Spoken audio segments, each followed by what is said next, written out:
Hi, and welcome to this second video on blame and shame, getting stuck in shame.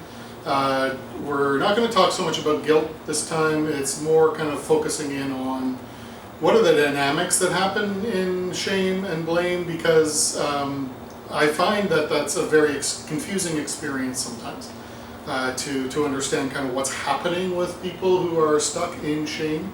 So this is kind of a way of spotting it either in yourself or in others, and a way of understanding why we get stuck there. And so I guess this is a bit more detail around that. So if you remember from my blame and guilt video, or shame and guilt video, that the difference between shame and guilt is the difference between the person is the problem versus the problem is the problem. And so when the person is the problem, it is identity issues, right? And so really at the core of any kind of blame experience, which is really how we kind of do the judgment, right? We let people know they've let us down, and it's really about kind of basically finding fault with the other person. And so blame is kind of an individual experience of shame. And it's really the prime tool of a shame environment. And so we really have two options when we get blamed for something, right? And it depends on how we identify, right? So some of us, when we are in a kind of a shame environment, we protect ourselves by identifying ourselves as good, right? That's who we are.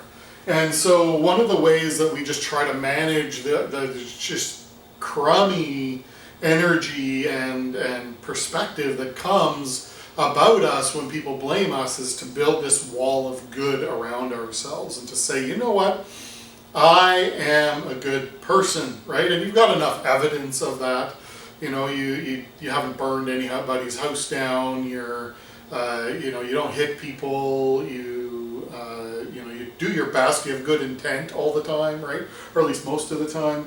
And so you're able to say, you know what, I'm a good person, right? So I'm a good person, you're a good boy, you're a good girl, right? There's a lot of that. And that's why some people might actually react to being said, you're a good girl. Well, don't label me, I'm a girl, right? Or when people say, oh, what a good person you are, I'm like, no, actually I'm a person, I can do good things and I can do bad things.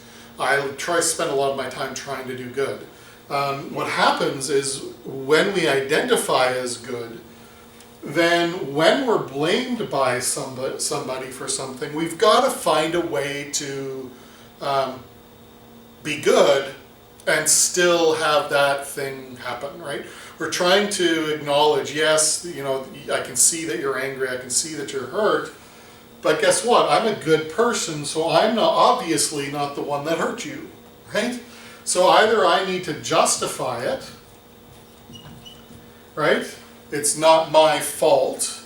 It was the alcohol, or I was just in a bad mood, or basically you don't know how to understand me, right? Because you don't see my intent, you experienced it wrong, and if you just changed how you experienced it, it would be okay. Right? So because my mind is saying, I'm a good person, I meant well, therefore you should have, notice that word should, that's a shame word, should have experienced it as good too. Right? So that's a justifying sort of behavior, right? That we're saying, oh, well, you know, I'm a good person, therefore I couldn't have done something bad, therefore there's something wrong with you. Right? So we're just basically flipping it. We're saying, I'm the good person, so you must be the bad person, right? Because really those are the only two options here, right? When we're living in a shame world, either I'm good or I'm bad. And because it's about identity, that's a really deep story. And so when you see people denying responsibility for something that they are obviously responsible for, and we can think of a few leaders in the world right now that are behaving that way, that they just constantly justify their behavior, because they simply cannot imagine taking responsibility for it because they're a good person, right? So good people don't do bad things. Another way of protecting your good person identity is to simply deny. Didn't happen. It's not what you think it was. How could I have done that? I wasn't even there, or I never behaved that way, or whatever, right? Wasn't me, right? It was her, or it was him, or it was the universe. I don't know, but it wasn't me, right? So when you see these kinds of what look like they're incredibly frustrating behaviors, because clearly that person is responsible, then it's a function of that good person story, right? They're a good person, therefore what they did was justifiable, what they did is deniable, what they did can be minimized, right? And I'm sure you have seen, experienced, and probably even done some minimization. Oh, come on, it wasn't that bad. I was just joking. Oh, come on, can't you take a joke? What are you? Man up. Come on, stop being a wuss. Whatever. Minimizing the behavior also helps us get out of it, because if it wasn't that bad, well then who cares, right? So that's kind of the good person story, and it's really actually quite toxic in relationships over time, especially if that person is just profoundly committed to that story.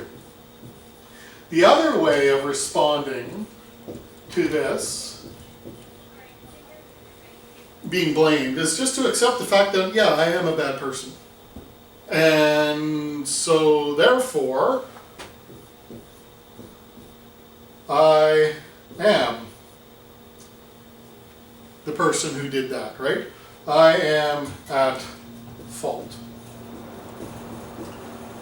And not I am at fault in a guilt sort of way, I am at fault in a shame sort of way, like, yeah, no, that's me. I screw up all the time. I am such an idiot. I am so stupid. I don't know what's going on. I have no control over myself. I'm such an angry person. My parents were so mean to me and I'm broken. There's just hundreds of kind of ways of kind of buying into this I'm a bad person story, right? Where it just keeps us stuck, right? So I am at fault. There's always kind of a giant but in there. However, the ultimate reality is that you do accept the blame, right? Or, it kind of just oozes around you. And ultimately, this is just as destructive and terrible a story as this one, right? Because neither of them are true. Ultimately, all we are people. Generally, almost always, doing the best we can do with what we know, right? So this reality, this story, both of them suck. I don't want my children to be good children. I certainly don't want my children to be bad children. I just want my children to be people, right? I want people who will live their values and will kind of go out in the world and have a positive impact, taking responsibility for what they do and not taking responsibility for things that they didn't do. The interesting thing is that if I'm a good person, I can't have done it. And if I'm a bad person, then I can't really kind of disconnect myself from some aspects of this. So what's ultimately not possible is true responsibility.